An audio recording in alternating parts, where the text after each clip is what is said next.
business owners really want to grow and they realize that they've got to give up some control in order to be able to grow. But what they don't want to give up and what they shouldn't give up is transparency and what's happening, like awareness of what's going on.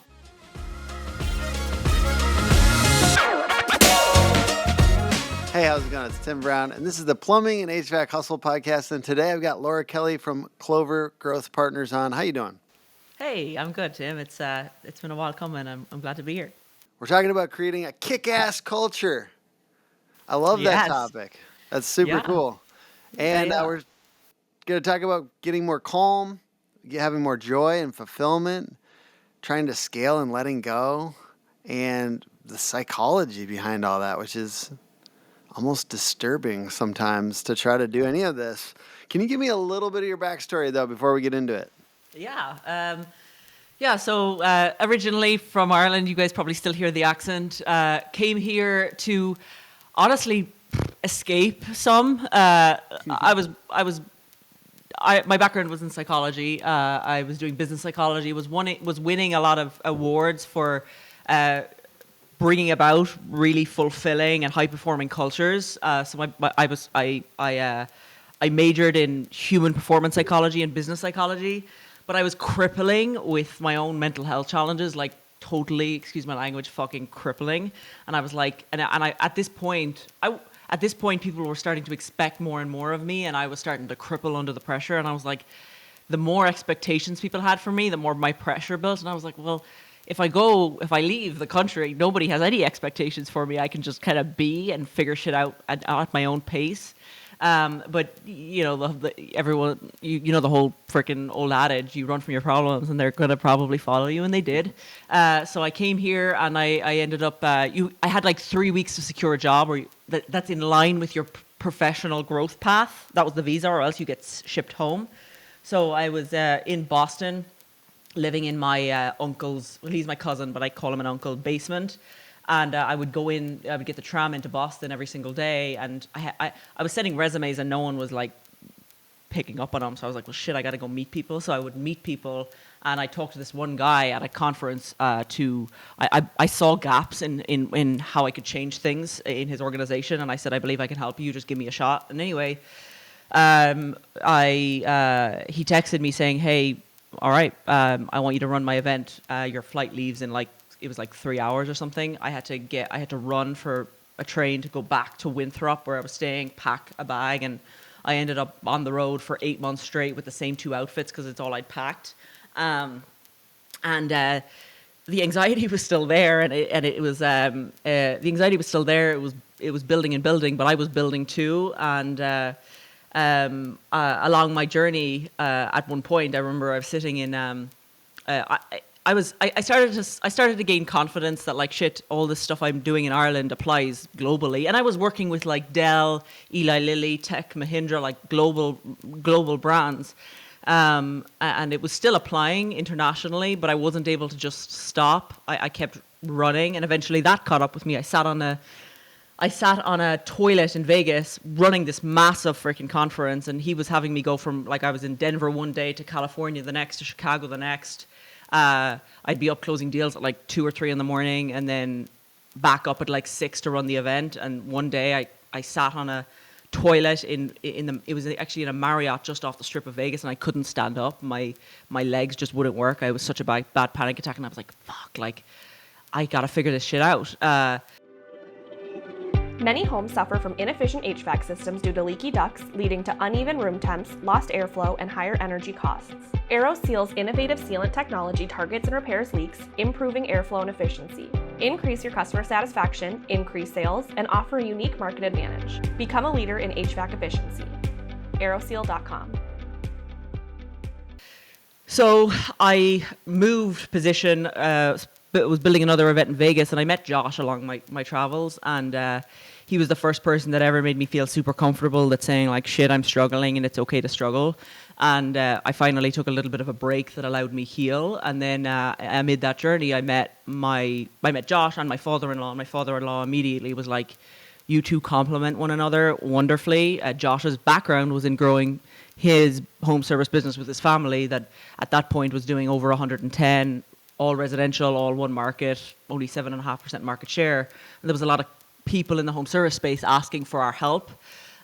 Josh obviously knew the home service space really freaking well. I knew how to get the most out of people. So we came together and we started what's now called Clover Growth Partners. It was actually called Clover Marketing initially, and people say, shit, did you call Clover after you, Laura? That's cute. And that wasn't actually the case. The reason it was called Clover Marketing is when they sold Parker & Sons, the family company, there was a marketing company within that purchase, and they had to separate it from the purchase, and so it was a DBA, and it was called, they had to call it something. So Paul was like, why don't you just call it Clover, before I was ever in the picture. And it was called Clover Marketing, because Josh was doing some media buying for some other people, because they'd gotten their cost per acquisition and cost per lead down so low at Parker that other people across the United States were asking him to do some media. So we were doing it on the side, and it wasn't really anything big. And then this was just before COVID, and results started to compound, and the Clover Marketing name was just still there. So we ran with that for a long time. There was a misconception in the market for a long time that we were Clover Marketing. We do a little bit of marketing. It's media buying, but for the most part, we do consulting, and we partner with companies to take them from where they are to where they want to be. And where they want to be, how we define where we want them to be, is greater revenue, greater profit, and a higher quality of life. So, that's the journey wrapped up in a teeny little nutshell. I love it. I'm going to get into this kick-ass culture topic, and you can circle back to any of that. I think it's all interesting. So how does Clover, and how do you, when you're talking to people, help them, I guess people that are addicted to control? Yeah. To start empowering leaders underneath them. Addicted to control is a funny one. It's one that obviously we all have our quirks. I don't feel like that is one of mine, but I've helped a lot of people overcome it. A lot of times when one is addicted to control, it's partially because it's their baby, and also that there's a lack of trust, either because they've been burnt in the past, or there's not enough systems around them to support them having like sufficient transparency in what's going on in the organization. So how I facilitate people being able to like give up some control is facilitating transparency, because typically business owners really want to grow, and they realize that they've got to give up some control in order to be able to grow. But what they don't want to give up and what they shouldn't give up is transparency and what's happening, like awareness of what's going on. So usually when a person says, or if an organization is saying he just won't give up control, oftentimes there's just a lack of systemization and transparency sometimes. So if you can facilitate that for a person that likes control, typically they can feel more at peace because they can have awareness of what's going on. So how you can facilitate transparency across an organization, there's a few ways, and I'll give them to you. I'll give a few of them to you off the bat, and what it does. And these have lended in all of our organizations. So right now we have Clover Growth Partners, and we have 6 home service companies that Josh and I have a part of. So we're not just growing home service companies via Clover Growth Partners. We're also in the trenches with you all. And everything that I'm sharing with you here is what's allowed us build kick-ass cultures across our organization. By the way, that's a dream of mine. So you're living the dream in my mind, because I want that really bad one day. To have equity? To have equity in home service businesses. So that's like my 5-10 year dream, is to have like a piece of 5 companies. Yeah, where I'm happy to have that like bigger conversation with how you can position that in a way that's a win for everyone. Yeah. Because there's some weird, shady, I think, deals happening that cause discomfort for owners, and you certainly don't want to give, like, if there's discomfort, typically there's a lack of trust, and they don't want to give up control for that reason. So facilitating comfort on everyone's front, so we can get into that at some point, or even offline. But what we've done across all the companies, these are a few things that we've done that has contributed to a kick-ass culture. And when you know you have a kick, how one can know that they have a kick-ass culture is number one, retention is high. Number two, they're bringing people with them, and you're being spoke about in the industry, and you've lots of applications, and you're ongoingly running like satisfaction surveys, and you're getting tangible feedback as to how your people are feeling. So that's how you know, and then how you bring it about. I'm going to give you like the 80-20, the things that have facilitated the highest leverage. when it comes Hey, to. can we slow down for 1 second? Can you give us just a few more details on that process that you just described, and like maybe a few ways to get started with it before we move on to the next thing? Yeah. So so a few ways to create immense employee loyalty. Well, no, I'm saying the actual, like, you're essentially saying employee surveys, right? Oh, yeah. How we So, do like, that? what's the best way? Like, what are a few next steps for somebody that's not doing that now? I used to do that, but You fell off? I fell off because I kept on getting the same thing and I didn't have time to fix it. And now I feel like we fixed it, but I'm still scared of them, to be honest with you. Yeah. Yeah. No, it's normal to feel scared of them. And I fucking love, excuse my language, like getting that truth, even though it might not always be good.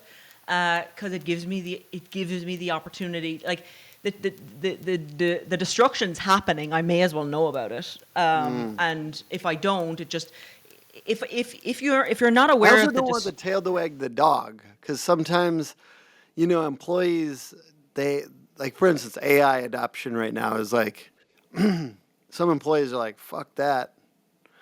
And then I'm not stopping, and like, we're going as fast as we possibly can with all that. Yeah. So I don't want them to tell me they don't want to do that when that's the right thing for the business. I don't want to accidentally listen to them, basically. No, and that's really good. And it's this fine line that you have to balance and build as you go about building a culture that welcomes, like, feedback. And here's how I do that. I say, and it is important because I can see why you'd be resistant for surveys. I say to people all the time, I will never in our organization entertain bitching and venting and giving out, ever. It will never be entertained. If you have a challenge or a problem, and you inevitably will, I need you to come with a solution. And I tell people, like, I don't run a democracy. I run an organization that cares about you, but ultimately, we're the owners. We're taking the risk. I am going to make a decision, not what's best for you, not what's best for the next person. I make decisions that is best for the whole organization. Sometimes you're not going to understand the rationale behind my thinking, but I need you to trust and believe in me that I've thought this through, and this is the decision. And if you want to be on this if you want to be part of this company, I need you to be on board. What do you run those surveys on? Like, I do it simple Google Forms, and I keep it I keep it anonymous. I don't have them say who they are, and if your answers aren't that great, if your answers aren't that great, like the responses aren't that great, meaning they're not that informative, typically that's a sign that your questions are kind of weak, or they don't feel, there's not a lot of psychological safety and they don't feel safe giving you the answer. So you have to ensure that. Do you have like a set of questions that you'd recommend? Yes. Maybe that's something we could give away to people that send you a message or something like that. I don't know how you'd want to do that. But. Yeah, absolutely. Email me and I can send it over. And I tweak them as well. But I tell a person the quality of your question determines the quality of your answer. And if you get shitty answers, it's probably because your question's not great. Some it might be because there isn't enough psychological safety in your organization. But yeah, you could ask something like I say, what is the number one thing that if changed about our organization would bring you the most fulfillment in your role? What is the number one thing that you believe challenges you, that gets in the way of you operating at peak performance? Ooh. And I start to get like nuances. So you want to really good.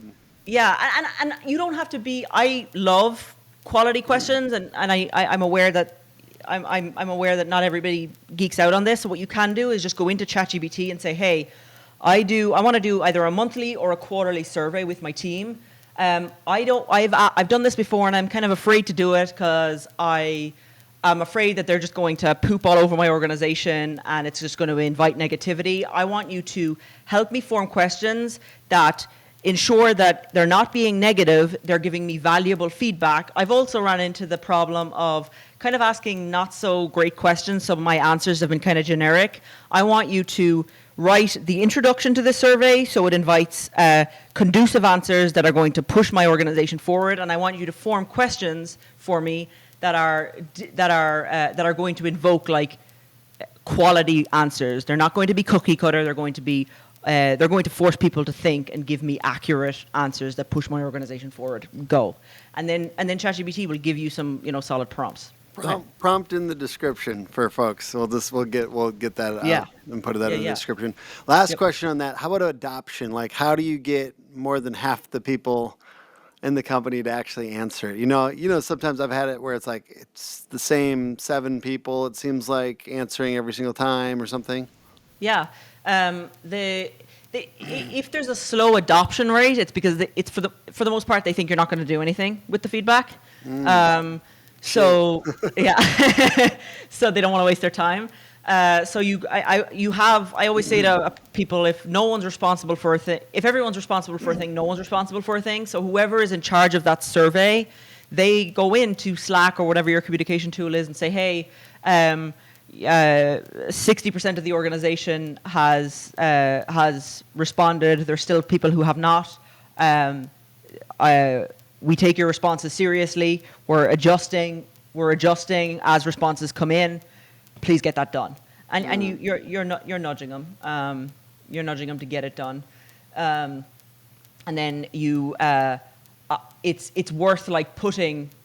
We do an all team every Wednesday, and then we share like, okay, feedback has come in. We've studied the themes. Here's what's changing. And every Wednesday we have an all team, and on that Wednesday we make it known that they're heard. Well, the best part about this podcast and getting to do content with all the smartest people in the industry is that I give basic free consulting. Yeah. So I will do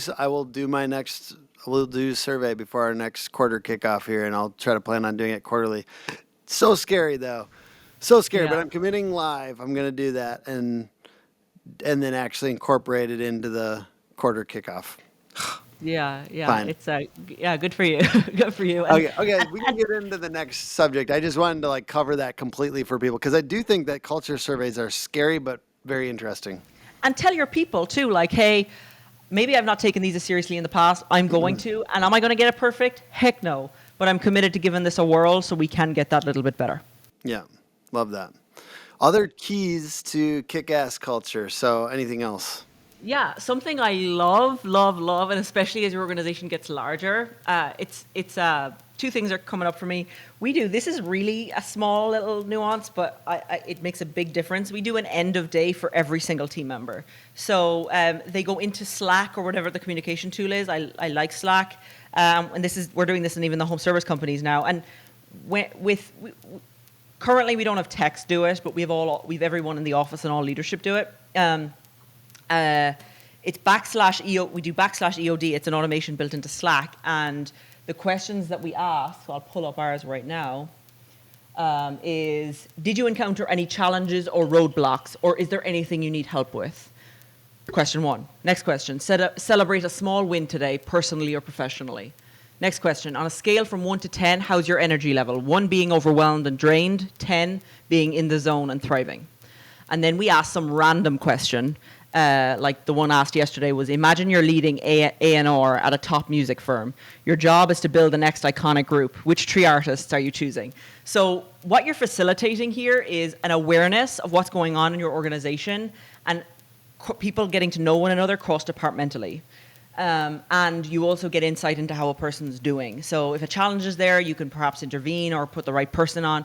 But the energy question is really insightful. Like, I had one of our media buyers, Stacy. I saw her kind of consistently putting in 6s, and I was like, huh. So I just nudged her. I was like, hey, girl, seeing a 6, all okay? And she says, I've just been in so much freaking pain. And anyway, got on a call with her, and I knew it's like with all of us. Our biggest strength's also our biggest weakness. She just bulldozes through shit, and she never went and got an appointment and went and got stretched and shit, and she did, and now she's fine. So it gives you the opportunity to be aware of what's going on in your organization. And I always say to people, Maslow's hierarchy of needs, unless your basic needs are being met, you can't possibly thrive. And if a person is in a lot of fucking pain, they can't possibly be optimal. If a person is shit's going south at home, they can't possibly be optimal. So it's nice to have some sort of an insight so you can intervene and help. And whether that's just nudging them to take 30 minutes to go and reset. But it facilitates great awareness, and it creates great a team spirit, because people get to know one another as organizations grow. Like, something came in yesterday. Imagine you're leading A&R, and someone went in and was like, accounts receivable, and obviously it's not that, and it creates this stupid joke and da da da. So end of day for all leadership and all office staff has been a great thing. I would be curious to see it roll out among techs. I actually think that would be really cool. It's not something we've done yet. It creates major transparency for leaders who need to detach more but still want to keep tabs and feel like they've got the pulse in their organization. So it's an end of day. Same questions. We tend to rotate that last question out every day or every other day to keep things fresh. So Rilla allows you to listen to, it's an AI in your pocket, listens to the appointment. It's pretty crazy what it can do. It gives a script, it gives everything they said, it breaks down some statistics for you. Analyze talk ratio, interactivity, like how you and I are interacting back and forth, longest modeling, like all those things. Honestly, this is the shit that I most believe in AI. Yeah. You know what I mean? Enhancing the You're user about to put experience. math and data around something that used to be my magic skill.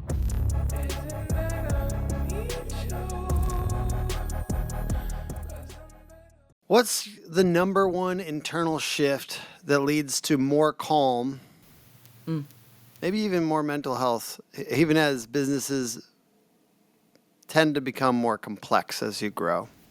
The first thing that came to my mind, and it's so simple and fucking underrated, is a 45-minute non-negotiable walk in the middle of the day. Like, yes. 45 non-negotiable walk in the middle of the day. You detach from everything. You'll get the best freaking ideas. You will come back like our job as owners and leaders is it's to be in the best possible emotional state. Yes. Everything else is a bonus. Everything else is a bonus, and whatever you can do to manipulate that state for the better. It literally has so much dollars attached to it. Literally, part of me is like, because I sometimes I just moved out of my office. That's a weird cycle in my business where like go into an office and then we get bigger and then I have to abandon the office because like there's people in there or whatever.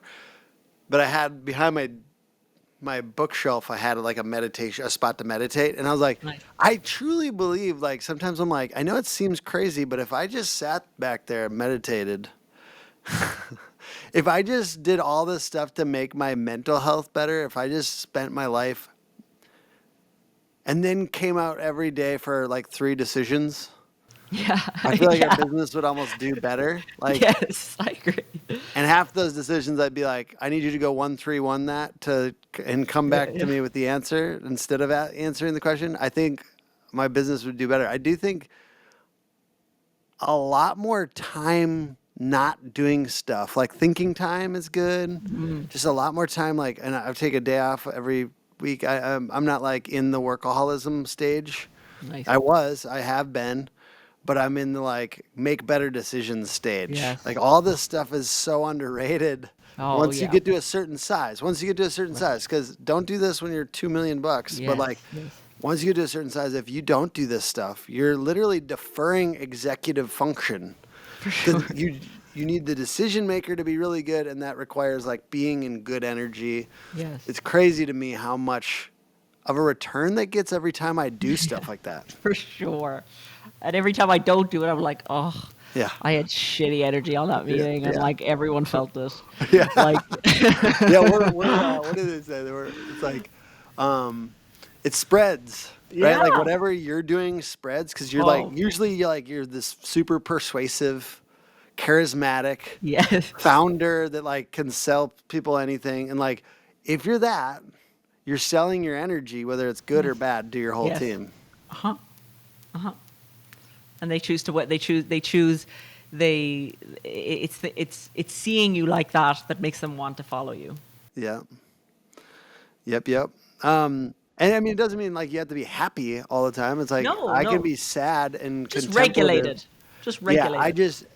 Not frantic and not fearful. Because frantic and fearful, that really catches fire. Like that, everyone feels that. 100%. Frantic and fearful is like, and if you're, because in order to be able to lead others, you've got to be able to lead yourself. So what is the shit that what is the shit that you got to do to keep yourself well, so you can show up and not be frantic and not be fearful? 100%. Yeah. Yeah. There's a little link, but so you can put it in the show notes. It's a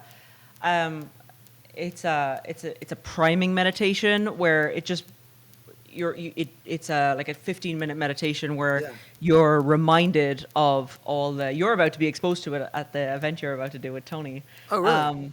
It's I have people do it, and a lot of people experience such. Tell us what to Google, because I'll then people can just look it up. Priming meditation. Just say priming Tony Robbins. Oh yeah. Oh, you're talking about the what is this? Is this the like? Is this the bellows breath thing? you do that, and I tweak it for me. Because I've been doing this a long time. I love this. I love it. Yeah, that sometimes makes me feel like I'm having a fucking panic attack, so I don't like doing that. But I do it. I do a version of it where I breathe, then I move like gold light or whatever, blue light or ocean through me, so I clear all that shitty energy. And then I say, okay, what are 3 things I'm grateful for? Right, it's that day my daughter was born, and I feel her, I see her, I feel her on my chest. The day that I finally made, like I remember the day we made our very first sale at Clover Growth Partners, and I was at a party, and I was like, that was kind of cool. Things I'm grateful for. I remind myself of them, and I send love like energetically to those I care about, to my team. Yes. And it brings me back into my heart and out of my head, and it removes the fear, and then cool, I'm ready to rock. Another one that people could look up YouTube is a loving kindness meditation. Just put loving kindness meditation. So I do that at the beginning of like meetings with our executive team. I'm sure they all think I'm nuts but I don't care. No, you're the leader. You get to do whatever the fuck you want. And they're like, people come, they're used to it now, but like they're probably expecting, this is gonna be like productivity from the gate. We're running. I'm like, let's do 2 meditations and then like get our brains right. Cause I'm like, if we're making the biggest decisions in this company and it starts to have such a big effect long term, let's make sure we've got the right mind state. And so I don't know. I don't know. I'm sure there's a bunch of guys and gals out there that have just muscled through. There's all kinds of ways to be successful, right? You can be a hyper intense person and build a company, but I really like the mode that we're going into, which is like, let's be conscious about this. Let's try to make it loving. There's 2 ways. Like you can be pulled towards something bigger and fulfilling, or you can fucking run from pain. They both will land you toward accomplishment. Like running away from pain is wildly, there's a lot of fuel there, but it's fucking painful, and the journey informs the destination. So I highly encourage you to have something that pulls you versus have something you're running from. It will facilitate a far more fulfilling journey, and you'll tend to attract more people with a more conducive energy than those that are if you're running from something, you're operating from fear, and you're not accessing all of your intellect from that place typically. Just to sell this idea, because I think this is good. Like meditations for like either yourself or your leadership team or something like that is a beautiful way to start. So it's clean energy. It's very positive. And I do other ones. What's the guy that does ice baths a lot? Oh, Wim Hof. Wim Hof breathing too. You're big into ice baths. Yeah, which is awesome. I definitely like ice baths. But what was I going to go? I was going to go, to sell it. Where are you guys at on your growth? I'm just curious about like the company and how, like some stats that we can give to people. This isn't just for soft meditation boys like me. This is for killer growth people like Laura. Where are you guys at in growth and stuff? Yeah, so if you take all our clients, we're doing several billion in sales together with all the companies together, and then the home service companies that Josh and I own, they're doing north of 100. Amazing. So yeah, it's so much of this, and I fucking get it, because I didn't take care of myself for the longest time. Seems soft, but it's the shit that fills you. You can only give from that overflowing place. Yeah. So do whatever that shit is that causes the overflow, and and from that place, it's the overflow that the impact happens. It's the overflow that the productivity happens. Exactly. And any leader I know and any owner have certain disciplines. Any owner that I know that have like a lot of fruit in their life, not just financially, but they have a happy marriage. They're a good father. They've some sort of habit or routine that facilitates them feeling like good or priming themselves. So Josh, for instance, and his dad, they both do this. I think Josh probably learned it from him. They spend like 25 minutes in the shower every morning. And Josh he rests his head against the wall like this, and now my son does it too. It's really cute. And Paul does the same thing. They spend 25 minutes in the shower every morning, and it's where they just allow their thoughts flow. And there's like, it's like the one point in the day where there's not an expectation put upon you. You can just be and allow the shit that comes to your head to come to your head. And that could be stressful thoughts. It could also be ideas, but it's allowing you like become aware of the stuff inside of your head so you can navigate it and respond to it versus react to it.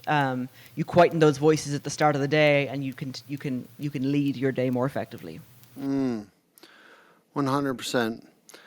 Good. This might just be building on that, but when you're trying to scale, how do you know if it's time to change your internal psychology or your external strategy? So many people say the law of the lid, or like a company is only going to go as big as like. Well, I've seen some people that have issues go big, but I'm saying like there is. When do you know what's the difference? Internal psychology is the biggest thing to focus on, or external strategy? When do you know it's like the external strategy is just wrong? Yeah, and it's both. Like it's freaking both. Like sales hide a lot of problems. Shit could be going awry operationally, but you've all the sales in the world, and it hides a lot of problems. So I think both need to happen. I think having leaders around you that can be transparent with you, and you can detach your ego enough to listen to them, is helpful. And also having coaches that can speak into you and can pick shit apart. Like when you're too close to anything, you can't always see a thing for as it is. Like I say to people, the most successful leaders and operators don't see things worse than they are. They don't see things better than they are. They see things as they are. And like we have consultants that come in and tell us where they see flaws in our way of operating, like characteristically, and strategically, like operationally. Paul Kelly, my father-in-law, has been my ongoing mentor for years. I have a shit ton of mentors. I have like 3 or 5 at any given time. Some are operational. Like I've Jonathan Wisman right now. He's fixing our sales. Dave Geiger. Josh talks to Dave Geiger. Who, if you don't know Dave Geiger, I think he's the first billionaire of the home service space. He started with the Horizon franchise. He speaks with him every other week. So having people that you trust that can speak truth into you on both sides. Those that will say, like you're just being a bit of a dick, or you're not seeing the wood from the trees, like you're being emotional, you're being reactionary, and being able to hear that and then reflect on it and consider whether it's true or not, both strategically, operationally, and emotionally and mentally. Both, I think they're both they both need each other.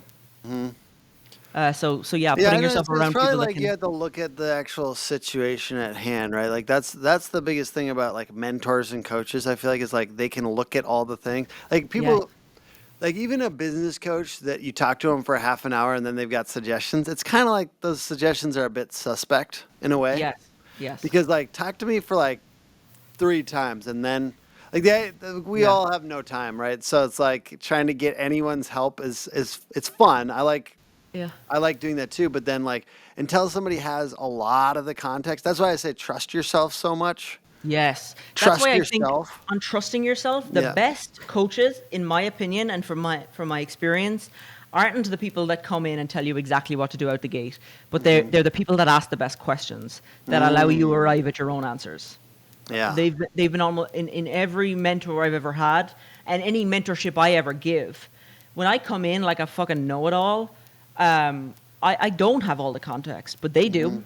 So if I can ask them a great question that facilitates insight, that's the best service you could do for a team member or a client. This all relates to culture too, because like same thing with your people. Like you don't have all the context. Like that's at the beginning you have to like force yourself to delegate and like not micromanage. Right now, you know, and I think everyone reaches this point. A lot of the people I talk to reach this point where they're like, I couldn't tell you how to do that if I wanted to because I've got too many things going on and I actually don't know how to do that. Like, you're the expert. Figure it out, please. For sure. And then they could get better at asking those people questions and coaching through questions. Yeah. So that person can figure it out themselves when you actually couldn't. Like the craziest part is when we know that and we feel that, but then we go in and answer it anyways for people when we have no context. And isn't it so annoying when a person gives you a response and they have no context and it's just like, shut up, I don't want to listen to you. Like that's not helpful. Exactly. I love that you encourage people to trust themselves. No one has more context than you. And a good question just forces reflection. Go ahead. Sorry, you should say that again. I have terrible ADD. No, I'm right there with you. A good question forces reflection. Yes, that's all I was saying. Go ahead. Oh, I was just going to talk about Kaizen, right? Like that's what this all relates because Kaizen is the process of continual improvement at every layer of the organization. It should not just be from the bosses. And when you cut off other people's growth by fixing issues for them, with less context than them, and you train them to do that long term, then you're not doing continual improvement at every layer of the organization. You're the business owner that gets called a million times a day with the same freaking questions. Yeah.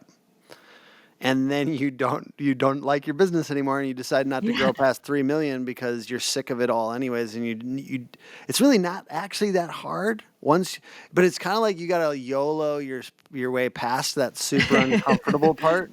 Yeah.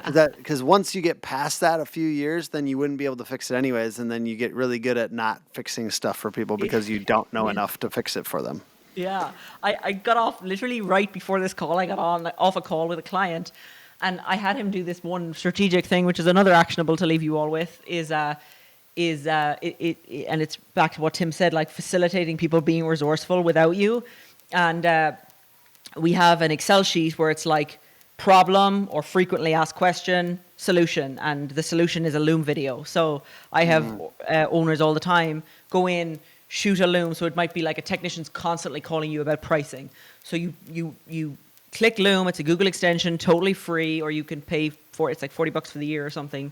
So you have unlimited time, and you record, you teach them the thinking around pricing, and then anytime they call you, you say, hey, have you looked at the Google Excel sheet? And on the Google Excel sheet, it's problem and the little video link. You record it, and it generates a link for you, and it's in an Excel sheet. And now, anytime anyone in the organization has a problem, you have a tab for technicians, you have a tab for call center, you have a tab for dispatchers, and now the organization can run without you. You can take that 10-day vacation and not worry shit's falling apart.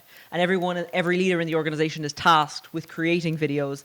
Anytime they get called with a question, that's their cue to create a video on that and add it to the relevant tab in the Google Excel sheet. Amazing. I love that. You don't have to create all these written SOPs. Yeah. Loom and you can create good, and now it has it will make, if you use the AI version, it will make SOPs automatically for you, which is just another.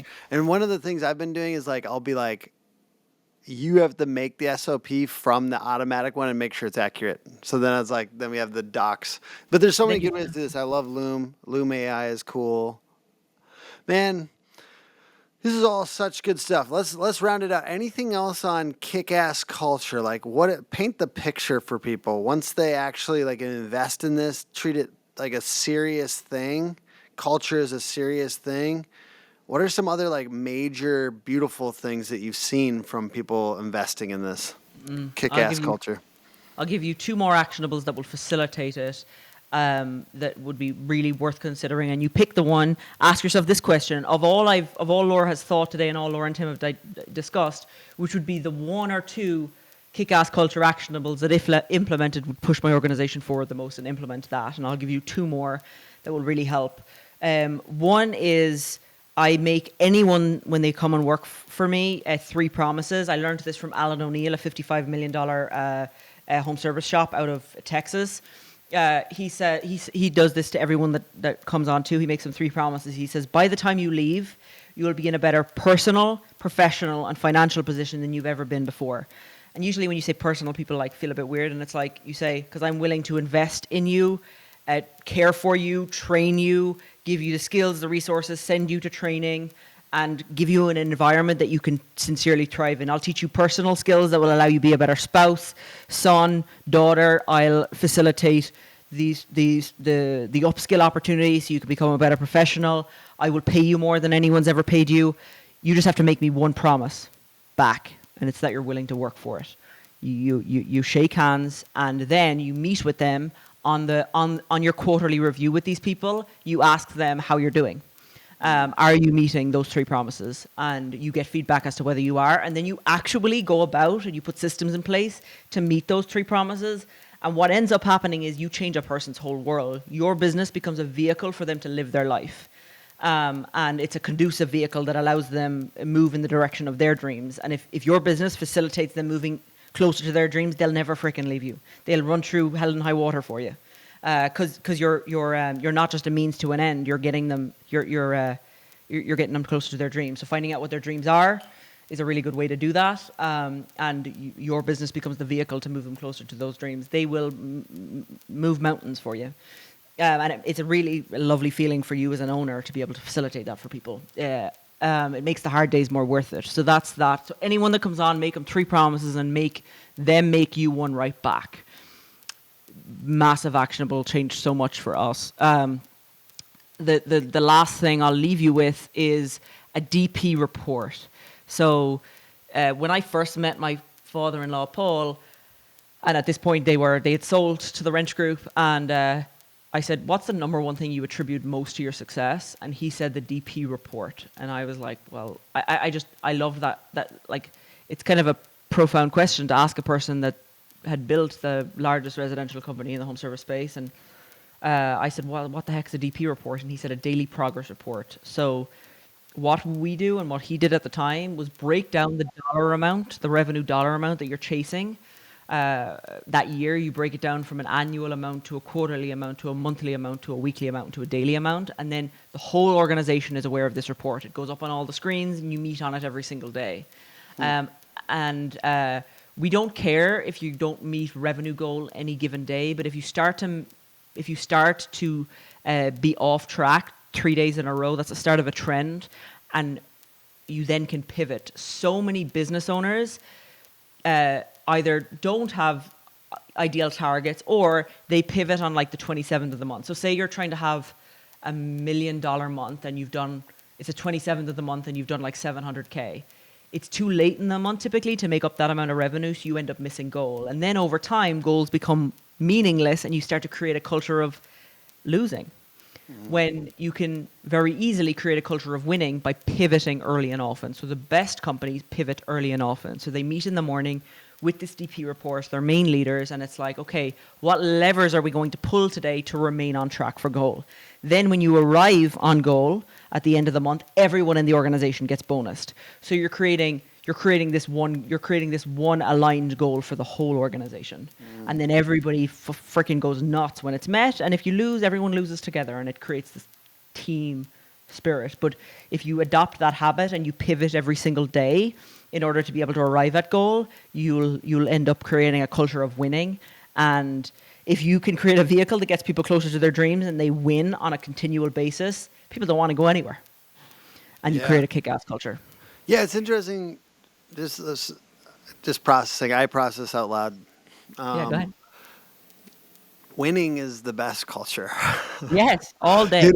Like we can, there's definitely. You can make people feel good all day. Yeah. But if they're losing, they feel like shit. Yeah, exactly. You can't compliment your way out of losing. No. So that's an important thing. But it is culture is kind of a master lever. There's a lot of like crucial levers in business, but culture is kind of like if you've got a lot of things going well, and then culture just like if you really nail that, that's like it takes care of everything else, right? At the beginning, You're what's just scrambling. Culture. Just Yeah. work your butt off, you know. Yeah. But as time goes on, if you can create that, it seems like that's like a pretty, because it doesn't matter if you're that good personally at the job anymore. Yes, it's If true. you know how to get people in that are good at the job, Yeah, it's and true. you get more and more of them, and they're really bought in. That's culture, right? It's true. It's so true. So, winning is the best culture. It's the truth. It's the Yeah. truth. And if you were, and like, the more you grow, you become more compelling for winners to want to work for you. Mm-hmm. So, like, no one wants to work with a whole lot of love. No one wants to work for this emotional asshole. I've noticed that. Yeah. I've noticed that would have been an emotional asshole. Yeah, right. You're a good interviewer. This was fun. Yeah, thank you for being on. Where can people check you guys out and be part of it? Go to growwithclover.com. You're welcome to email me if anything like hit you in whatever way. Email me and I can send you a complimentary resource, or whether it's those questions or whatever. I sincerely want to give back to the industry, whether you use us or not. You should definitely use us, but you know what I'm saying. We're happy to just give back. So find us, growwithclover.com. Email me at laura@growwithclover.com. And we're going to be at a whole host of events. So come by, say hi. I'd love to meet you, get to know you some, and wishing anyone that's listening to this all the success in the world, and use your business as a vehicle to get to where you want to go, and define what your rich life looks like. Not necessarily financially, but what do you want to get out of life? Knowing what that looks like makes this grind really worth it. Absolutely. Podcast is put on by hookagency.com. Hook Agency all over social media. I'm definitely sending this to our people development person to watch, and I'm getting this survey in place. People listening, what's your next step? Comment below if you grabbed something, and thank you guys for watching. Bye.